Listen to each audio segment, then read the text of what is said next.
Hello friends, welcome to my YouTube channel Transformation, the Concept Builder. Friends, last class में हम लोग देखे थे सेल के बारे में पढ़े थे और वेरियस काइंड्स ऑफ सेल्स को भी देखे थे। आज हम लोग वेरी इम्पॉर्टेंट एक और टॉपिक को कवर करेंगे जिसको सेल डिवीज़न कहते हैं। और इससे एक क्वेश्चन अक्सर रहता है, इसलिए आइए एक और VVI क्वेश्चन कवर करते हैं हम लोग। तो बिना टाइम वेस्ट किए हम लोग शुरू करते टॉपिक पे आते हैं। Because time is more than money. आइए, तो आज हम लोग देखेंगे सेल डिवीज़न।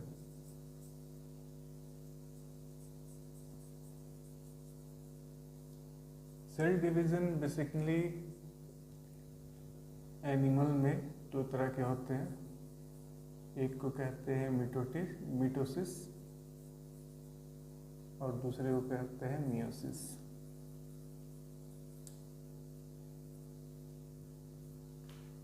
मिटोसिस जो होता है ये सोमैटिक सेल्स में होता है, सोमैटिक सेल्स में। और मियोसिस जो होता है रिप्रोडक्टिव सेल में होता है, रिप्रोडक्टिव सेल्स में। ठीक है, तो आज हम लोग मिटोसिस को देखेंगे। इसी के थ्रू हम लोग का बॉडी डेवलप करता है, ग्रो करता है। और मियोसिस जो है इससे एग का फॉर्मेशन होता है, जाइगोट का फॉर्मेशन भी हेल्प करता है।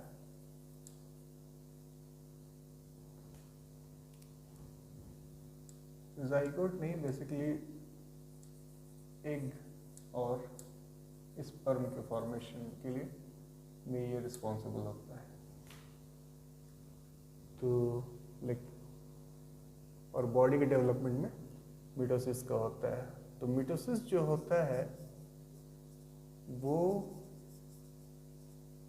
फोर स्टेजेस में डिवाइडेड होता है। ठीक है, मिटोसिस 4 स्टेजेस में डिवाइडेड होता है। तो उसके वेरियस स्टेजेस को हम लोग देखते हैं। 4 स्टेजेस कौन कौन होते हैं? एक होता है, पहला होता है प्रोफेज। ठीक, दूसरा होता है मेटाफेज,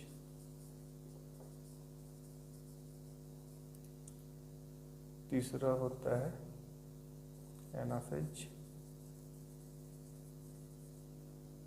और चौथा होता है टीलोफेज। ठीक है,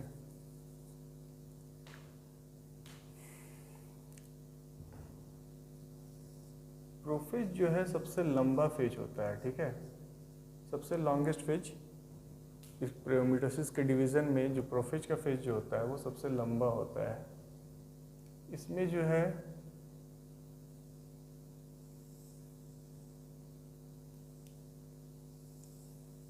इस तरह से 2 स्टेजेस में इसको डिवाइड फिर फर्दर करते हैं प्रोफेज को। एक को कहते हैं हम लोग अर्ली प्रोफेज, ठीक है, और दूसरे को कहते हैं हम लोग लेट प्रोफेज।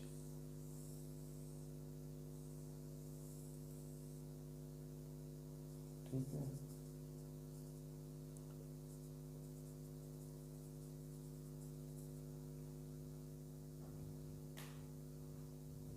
इसमें क्या होता है? सेल मेम्ब्रेन होता है,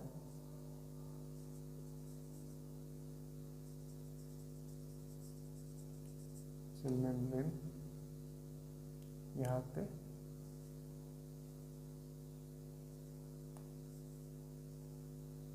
सेंट्रोमियर होता है।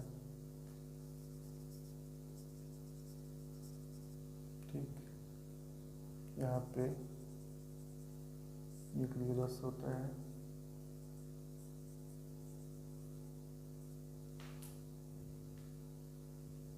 यहाँ फ्लूइड में साइटोप्लाज्म होता है।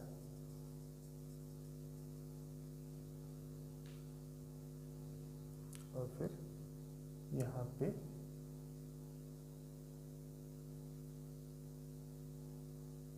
सेंट्रोसोम होता है, ठीक है, ये सेंट्रोसोम होता है, ठीक, यहाँ तक सब मेम्ब्रेन होता है, ये क्लियर, मेम्ब्रेन होता है, ठीक है।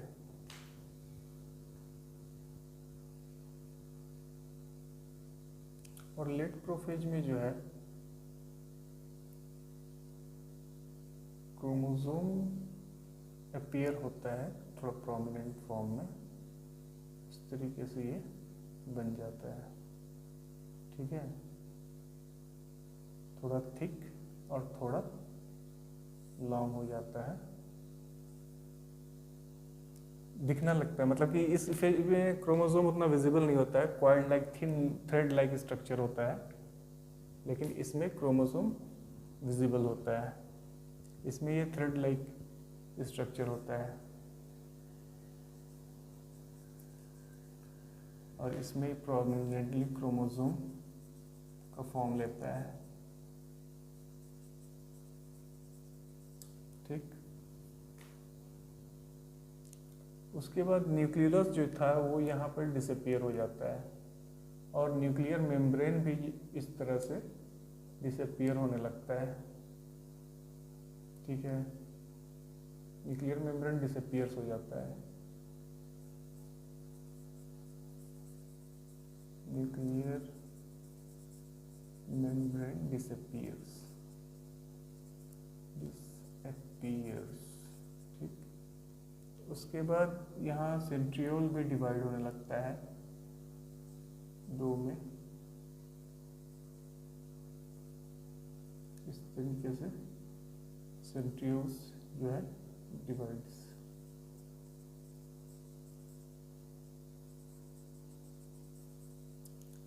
सेंट्रियोल डिवाइड्स हो जाता है, न्यूक्लियर मेम्ब्रेन डिसअपियर्स हो जाता है, क्रोमोसोम विजिबल हो जाता है, थिक और प्रोमिनेंट हो जाता है। उसके बाद आता है मेटाफेज में, मेटाफेज में जो है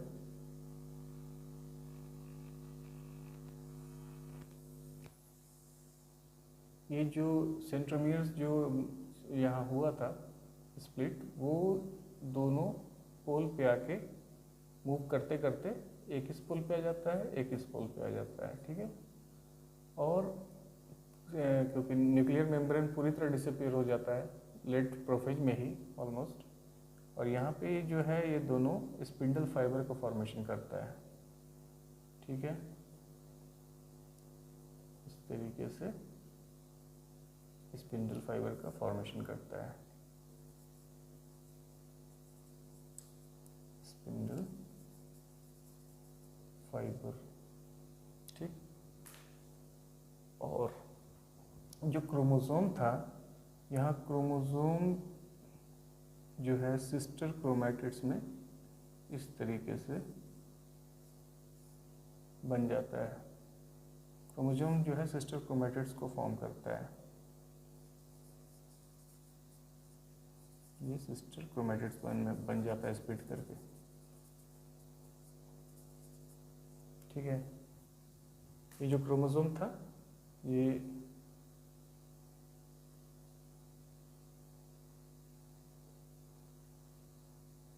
और यहाँ भी इधर भी ऐसा होगा,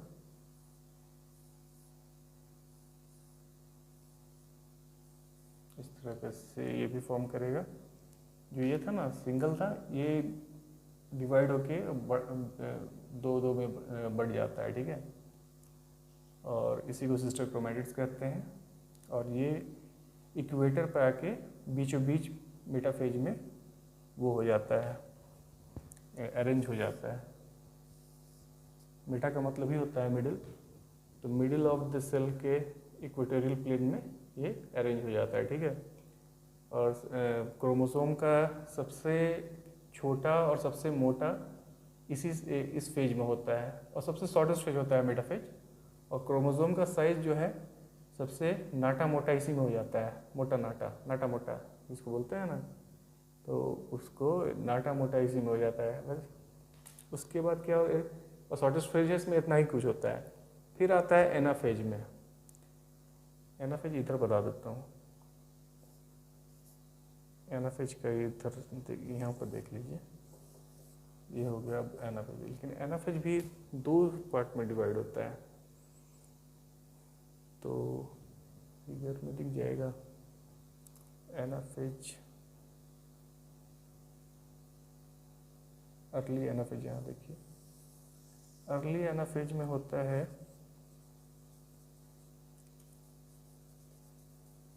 अर्ली एनाफेज में कुछ ज़्यादा कुछ नहीं होता है। ये हुआ आपका सेंट्रियोल्स, ये हो गया स्पिंडल्स, ठीक है।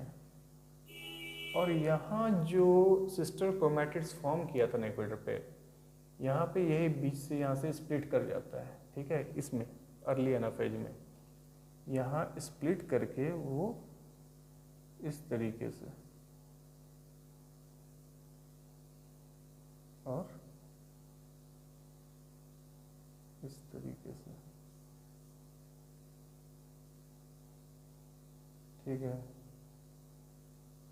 समझ में आ रहा है ना? ऊपर से नहीं निकल रहा है, बहुत सिंपल है, बस थोड़ा सा ध्यान देने के बाद ज़रूरत है, बिल्कुल क्लियर हो जाएगा, मुश्किल वाली बात नहीं है। थोड़ा फिगर गड़बड़ा गया, इसको फिर से देखिए, बनाने की कोशिश करते हैं। ऐसे ऐसे और फ्रॉम हियर ऐसे और ऐसे, ठीक दिख रहा है? थोड़ा सा जूम करके देख लीजिए अगर नहीं दिख रहा होगा तो, ठीक है। यहाँ से ये दोनों अर्ली एनाफेज में सेंट्रोमियर्स जो है स्प्लिट करता है, और इधर के हाफ को लेके इधर और इधर के हाफ को लेके इधर, समझिए, दोनों टूट के, समझिए कि दोनों में झगड़ा हो जाता है सिस्टर्स में, सिस्टर क्रोमैटिड्स में, और दोनों अपना मुंह मोड़ लेता है एक दूसरे से, ठीक है। और मुंह मोड़ लेता है यहाँ पे अर्ली एनाफेज में, और लेट एनाफेज में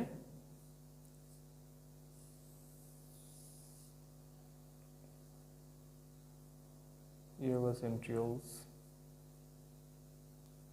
ठीक है। और ये आपका स्पिंडल्स,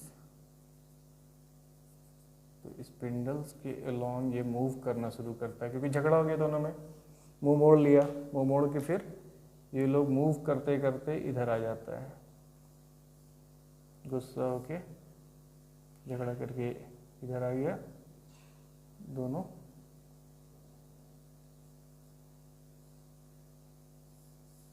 ठीक है। और ये इधर चला गया,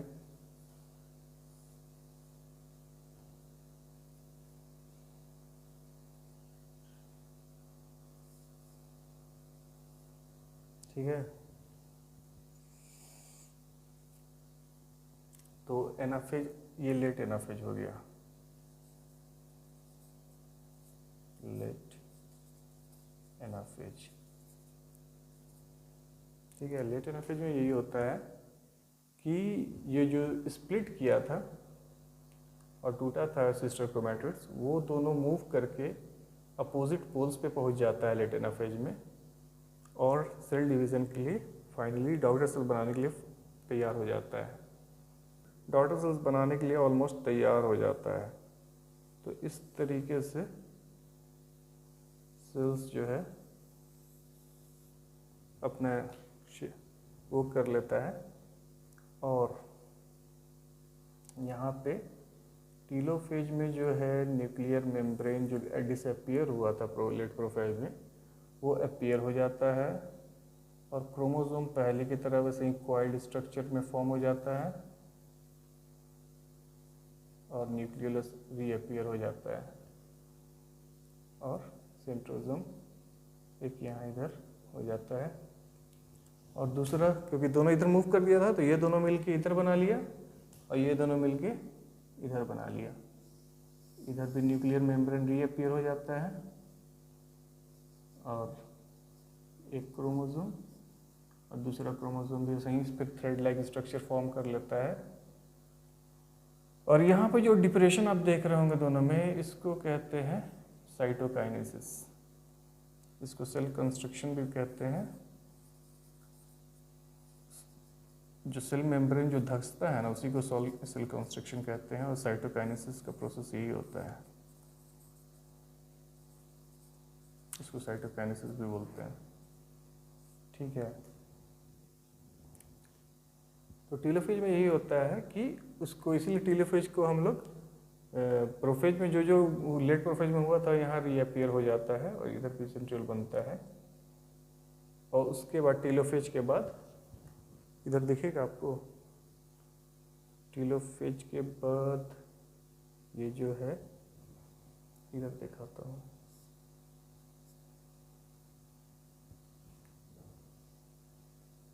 टीलोफेज के बाद फाइनली साइटोकाइनेसिस का स्टेज अकर करता है और 2 डॉटर सेल्स बन जाते हैं इस तरीके से।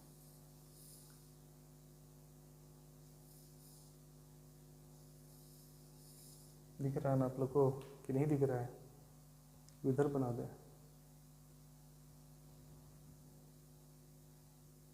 इसको इधर देखते हैं, इसको to be continued this side. ठीक,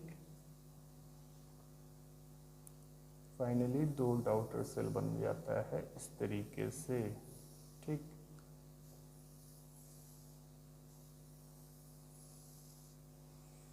जिसमें वही प्रोफेज वाला रिपीट हो जाता है।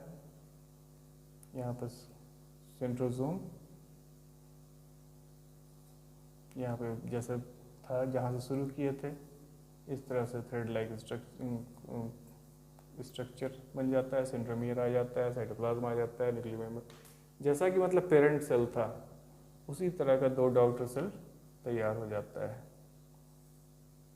ठीक, वैसे ही यहाँ पर इसमें भी एक न्यूक्लियस, इसमें भी एक न्यूक्लियस, इसमें भी 2 क्रोमोसोम, इसमें भी 2 क्रोमोसोम। तो आप देखेंगे कि जैसे शुरू किए थे हम लोग, जैसा अर्ली प्रोफेज का स्टेज था वैसे ही दोनों डॉटर सेल्स बना। ठीक है, 2 डॉटर सेल्स।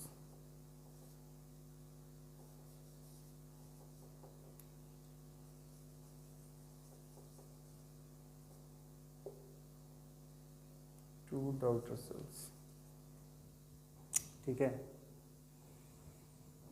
तो इस तरह से मिटोसिस होता है। तो आप लोग समझ गए होंगे। और इसमें जो है, इसको हम लोग इक्वेशनल डिवीजन कहते हैं। ठीक है, ये क्वेश्चन में ये सब नहीं पूछेगा। क्वेश्चन तो खैर आपको बताने के लिए मिटोसिस का सारा स्टेज हम बता दिए, लेकिन ये अगर पूछना होगा तो मेंस में पूछेगा, आंसर राइटिंग में। अगर आपको फुल लेंथ अगर क्वेश्चन साइंस सेक्शन से पूछना होगा तो सेल डिवीज़न पूछ सकता है, तो उसमें आपको ये सारा डायग्राम बनाना पड़ेगा और जो जो मैं बोला वो सारा बात लिखना पड़ेगा। लेकिन प्रीलिमिनरी टेस्ट में या ये सब नहीं पूछेगा। प्रीलिमिनरी टेस्ट में यहाँ से उठाएगा तो वो पूछेगा कि सोमैटिक डिवीज़न किसको कहते हैं, सोमैटिक सेल डिवीज़न, तो वो आपको मिटोसिस चुनना होगा। मिटोसिस को सोमैटिक सेल डिवीज़न कहते हैं, इक्वेशनल डिवीज़न भी कहते हैं। पूछ देगा कि इक्वेशनल डिवीज़न किसे कहते हैं, तो इक्वेशनल डिवीज़न भी मिटोसिस को कहते हैं।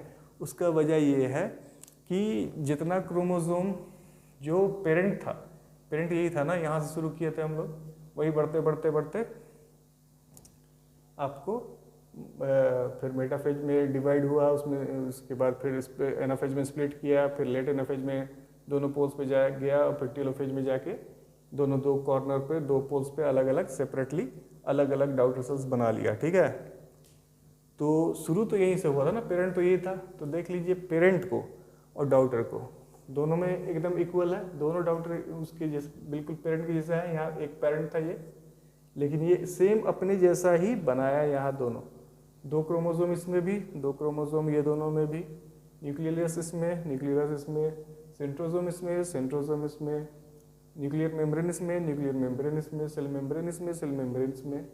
इसीलिए इसको इक्वेशनल डिवीजन कहा जाता है। कहने का मतलब है कि जैसा पेरेंट वैसा एज इट इज डॉटर भी हो, तो वैसे को इक्वेशनल डिवीज़न कहते हैं। और ऐसा होता है हमारे ग्रोथ के टर्म वो में, जब हम ग्रो करते हैं, जब हमारा बॉडी पार्ट बनता है, तो ये इस तरह का डिवीज़न। मान लीजिए हाथ पैर किसी का टूट गया, किसी का कुछ कट गया, तो वो जो फिर जो हील हम लोग करते हैं, जो फिर से बॉडी रिकंस्ट्रक्ट करता है या अपने आप को हील करता है, तो वो सोमैटिक डिवीज़न के थ्रू ही करता है।